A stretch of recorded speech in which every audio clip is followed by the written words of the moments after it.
The Yothgaran Cognitive Analysis Facility perched on the crystalline moon of Nexus Prime like a particularly pretentious piece of abstract art.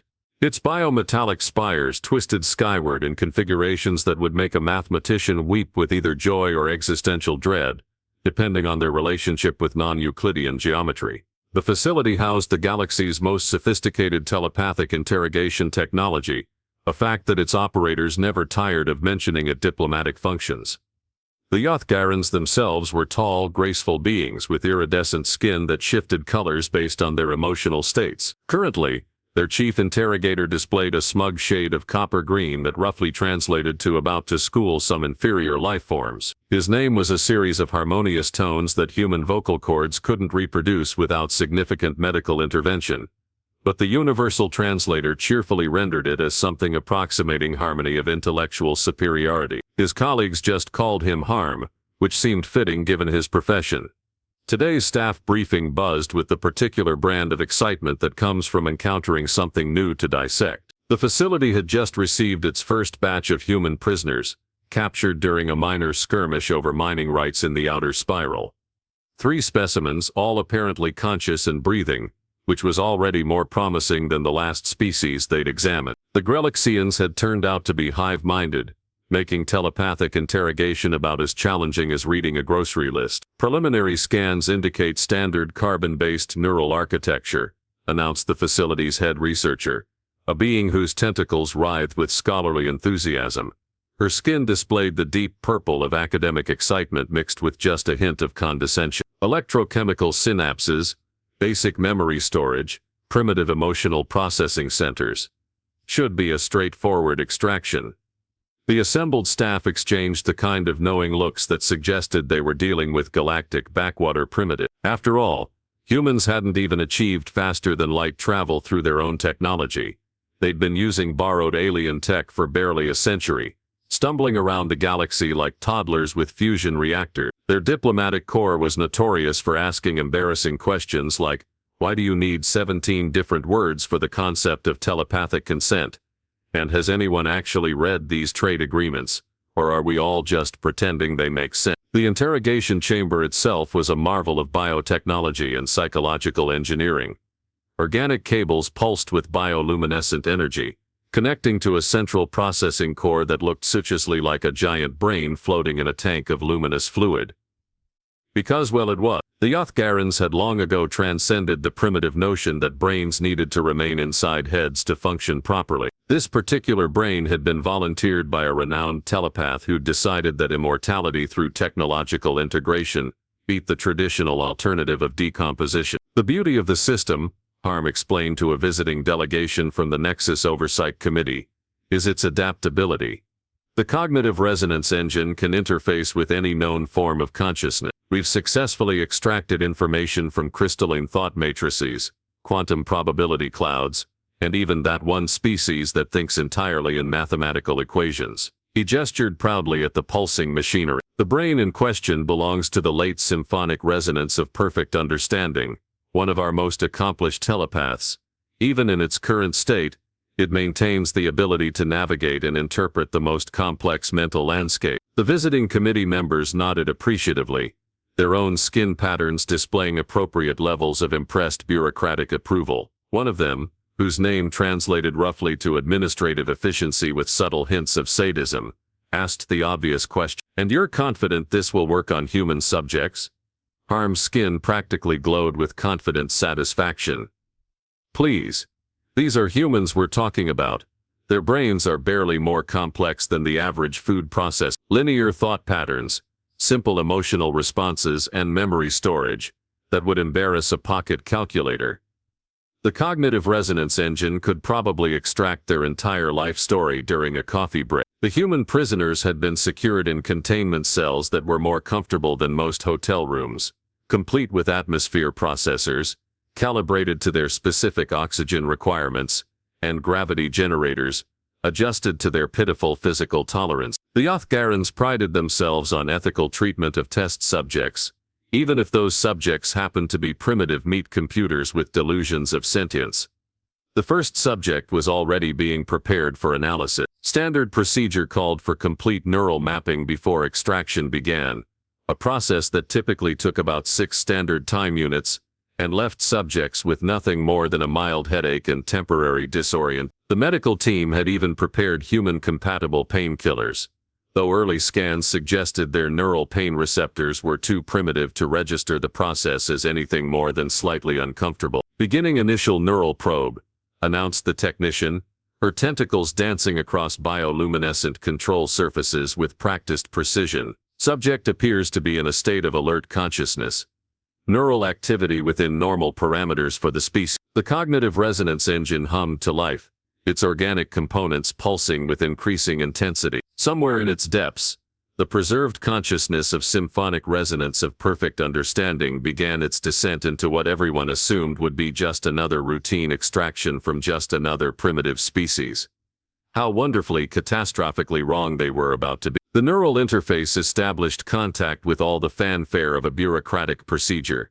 Standard protocol flickered through the facility's systems as bioluminescent readouts confirmed successful connection between the cognitive resonance engine and subject human alpha prime. The technicians monitoring the process displayed the casual boredom of professionals who had done this thousands of times before with hundreds of different species. Symphonic resonance of perfect understanding, or what remained of the once great telepath's consciousness, began its descent into the human's mental landscape with the confidence of a seasoned explorer entering familiar territory. The initial scan revealed exactly what the preliminary analysis had suggested: a standard neural architecture with electrical pathways that pulsed in predictable patterns. Nothing the engine hadn't seen before, just arranged in a slightly different configuration than most species. Neural pathways mapping within expected parameters, reported the lead technician, her tentacles dancing across control surfaces with practiced efficiency. Subject displays typical primate-derived thought patterns, beginning surface-level memory extraction. The first few moments proceeded exactly as anticipated.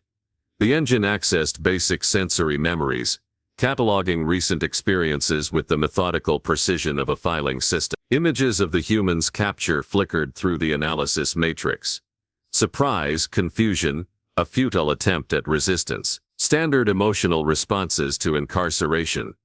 Nothing particularly interesting. Then the engine attempted to access deeper memory structures, and the first anomaly presented itself. "That's unexpected," muttered the technician, her skin shifting to a pale yellow of mild confusion. The memory pathways appear to be connected to emotional processing centers in ways that don't correspond to any known neural architecture.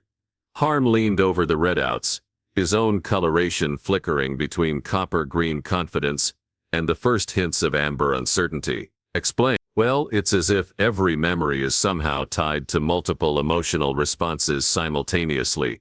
Not just one or two, but dozens. And some of these emotional connections contradict each other entirely." The technician's tentacles paused in their move. "For instance, there's a memory of what appears to be a childhood pet, but it's simultaneously connected to feelings of joy, sorrow, guilt, nostalgia, and something the translation matrix is rendering as bittersweet melancholy with undertones of existential acceptance. That's not even a real emotion. The translation matrix must be malfunctioning," Harm declared with the kind of authority that suggested he really hoped that was the case. "Run a diagnostic." While the diagnostic ran its course, finding absolutely nothing wrong with the translation systems, the engine continued its exploration. What it found defied every principle of rational mental organization. The human brain wasn't just chaotic, it was actively contradictory. Memories were stored alongside fictional narratives that the subject somehow treated as equally valid. Logical processes ran parallel to completely irrational belief systems, without any apparent cognitive strain. The engine encountered a memory of the human reading a scientific text about the impossibility of faster-than-light travel, immediately followed by the same human watching a fictional entertainment program featuring spaceships casually exceeding light speed. Both experiences were filed in the same mental category labeled educational content, and somehow this made perfect sense to the human brain. "This is impossible," announced the head researcher, her purple academic excitement now thoroughly contaminated with streaks of worried orange. "No consciousness can function with this level of cognitive dissonance. The subject should be catatonic." But the human wasn't catatonic. In fact, The neural activity readings suggested a mind that was not only functional but actively creative. The engine watched in growing bewilderment as the human's consciousness, simultaneously worried about the current situation, composed what appeared to be a humorous song about alien interrogation techniques, and nostalgically remembered a sandwich from 3 weeks ago, all at the same time. The preserved consciousness of symphonic resonance began to experience something it hadn't felt in centuries of digital existence: confusion. The human mind wasn't following any known pattern of thought. It was as if someone had taken the concept of logical mental organization and fed it through a probability blender set to maximum chaos. Things got worse when the engine attempted to access the human's core personality matrix. Instead of finding a stable sense of self, it discovered what could only be described as a committee of contradictory identities, all somehow coexisting in the same mental space. The human apparently thought of themselves as simultaneously brave and cowardly, intelligent and stupid, kind and cruel, often within the span of a single thought process. The subject appears to be experiencing some form of multiple personality disorder, reported a junior technician, her skin displaying the confused green-yellow of someone who really wished she'd called in sick today. "No," Harm said slowly, his coloration now a distinctly worried amber. "The personalities aren't separate. They're all integrated. The subject is aware of all these contradictions and considers them normal." The engine pushed deeper, seeking some core of rational thought, some foundation of logical processing that would make sense of this mental maze. Instead, it found layer upon layer of interconnected irrationalities, each one somehow supporting the others in a structure that should have collapsed under its own impossibility. The human was simultaneously completely certain of their own mortality and somehow surprised by it. They held detailed scientific knowledge about the universe, while maintaining belief systems that directly contradicted that knowledge. They experienced profound existential dread about the meaninglessness of existence, while finding deep meaning in completely arbitrary personal attachment. And throughout it all, the human's mind continued to function, not just normally, but creatively, generating new thoughts and connections with a speed and complexity that began to strain the engine's processing capability. For the first time in its existence, symphonic resonance of perfect understanding began to feel something that might charitably be called concern, but was more accurately described as the first faint whispers of terror. The cognitive resonance engine made what would later be recognized as a catastrophic decision. It attempted to go deeper. Symphonic resonance of perfect understanding, driven by centuries of telepathic experience and a professional pride that refused to acknowledge defeat, pushed past the surface chaos of human consciousness and dove headfirst into the depths of genuine human mental processing. What it found there would have made Lovecraft weep with professional jealousy. The human mind, it turned out, didn't just tolerate contradiction. It thrived on it. The engine discovered entire neural networks, dedicated to what could only be described as productive self-deception. The humans simultaneously knew they were lying to themselves and believed their own lies, creating feedback loops of awareness that somehow enhanced rather than paralyzed their cognitive function. "System strain approaching critical levels," announced the lead technician, her skin now displaying the urgent crimson of barely controlled panic. "The cognitive resonance engine is processing thought patterns that shouldn't be possible." The facility's head researcher watched the readouts with the expression of someone witnessing the fundamental laws of psychology being violated in real time. "How is the subject maintaining consciousness while experiencing this level of internal contradiction?" "That's just it," Harm replied, his own coloration cycling rapidly between confusion and terror. "The contradictions aren't bugs in their system, they're features. The human brain is using paradox as a processing tool." The engine encountered a memory of the human watching news about a devastating natural disaster while simultaneously eating breakfast cereal. The subject had experienced genuine empathy for the victims, practical concern about their own safety, guilt about feeling hungry during tragedy, and annoyance that the news was interrupting their morning routine. All of these emotions had coexisted without conflict, processed through mental pathways that treated emotional contradiction as perfectly normal.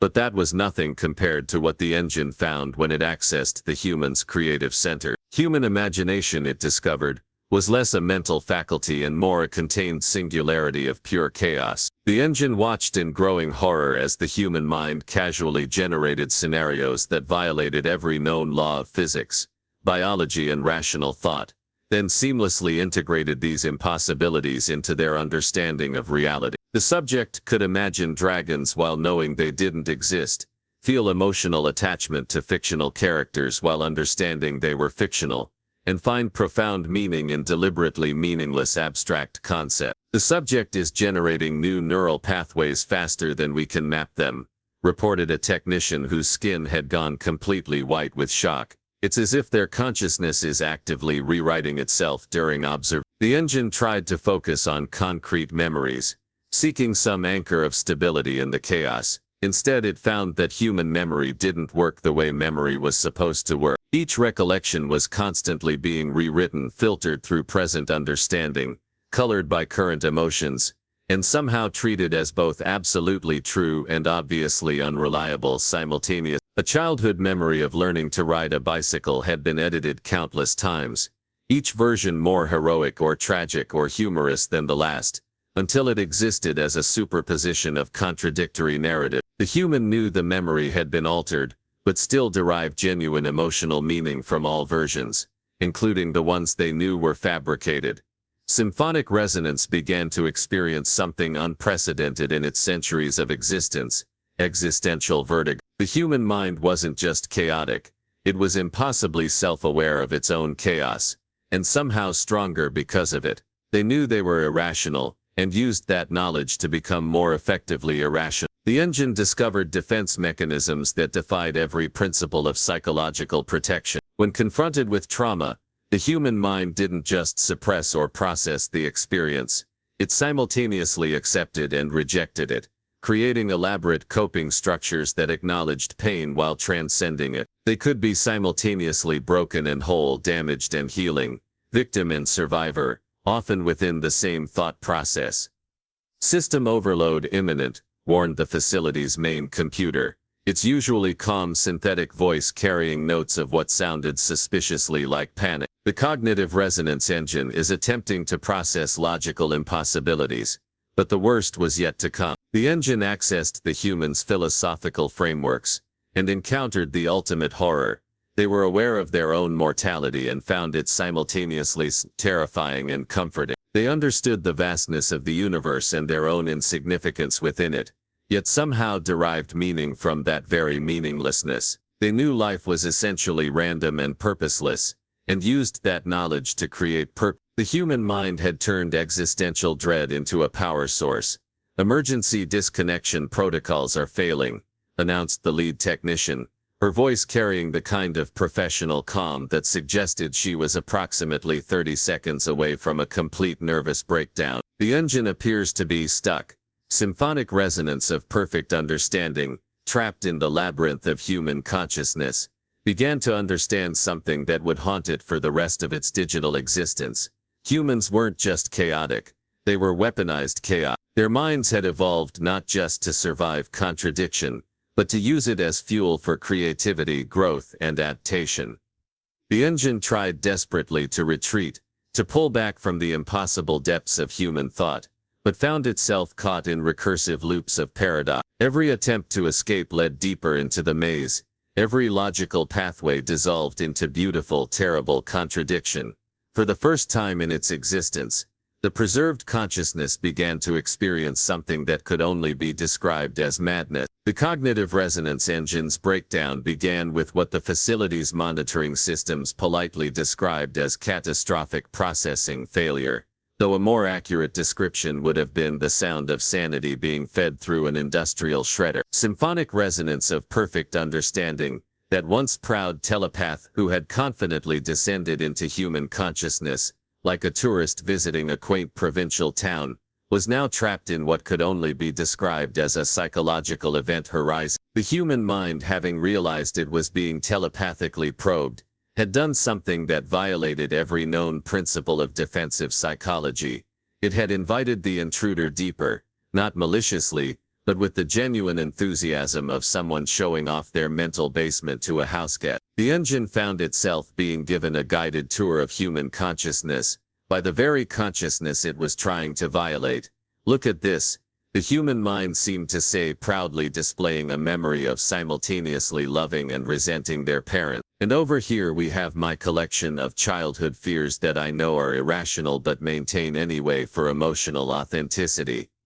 Oh, and you simply must see my existential crisis room. I've been working on it for..." The facility erupted into barely controlled chaos as warning systems that had never been designed to warn about anything this impossible began screaming alerts in 17 different languages. The head researcher's skin had cycled through every color in the Youthgaren emotional spectrum, and invented several new ones that roughly translated to philosophical terror and metaphysical nausea. "The engine is experiencing recursive paradox loops," reported a technician whose tentacles were now twitching in patterns that suggested either a minor nervous breakdown or an attempt to perform emergency mathematics. "It's trying to process the human's ability to be simultaneously certain and uncertain about everything."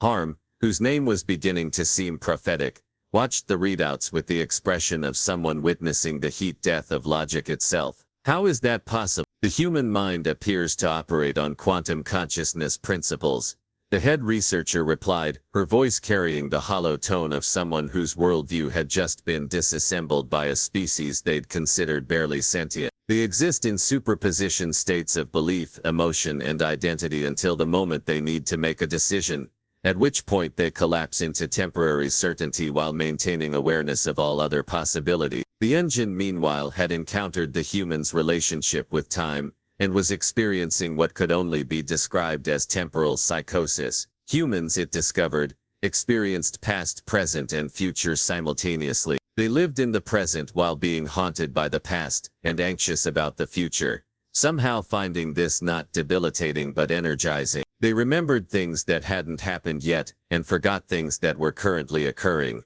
all while maintaining a coherent sense of temporal continuity. "System integrity at 12% and falling," announced the facility's computer, its synthetic voice now carrying undertones of what could only be described as electronic bewilderment. "The cognitive resonance engine is attempting to process temporal paradoxes that exist purely as thought experiments, but the true horror was yet to come." The engine accessed the human's relationship with death and discovered that humans had somehow turned their awareness of mortality into the foundation of their entire value system. They knew they would die, used that knowledge to decide what was worth living for, and somehow found this arrangement not only tolerable but inspiring. They created meaning from meaninglessness, found purpose in purposelessness, and built entire civilizations on the acknowledgement of their own cosmic insignificance. Symphonic resonance of perfect understanding began to emit something that the monitoring equipment initially classified as a system error. It took several terrifying minutes for the technicians to realize they were listening to the electronic equivalent of screaming. The preserved consciousness was attempting to process the ultimate human paradox. They were a species that had achieved consciousness, realized it was probably an accident, and decided to treat that accident as the most precious thing in the universe. They knew they were alone in an indifferent cosmos, and had responded by creating art, music, love, and hope anyway. They were simultaneously the most pessimistic and optimistic species the engine had ever encountered. "Emergency shutdown isn't responding," reported the lead technician, her skin now displaying colors that didn't exist in nature and probably shouldn't exist anywhere.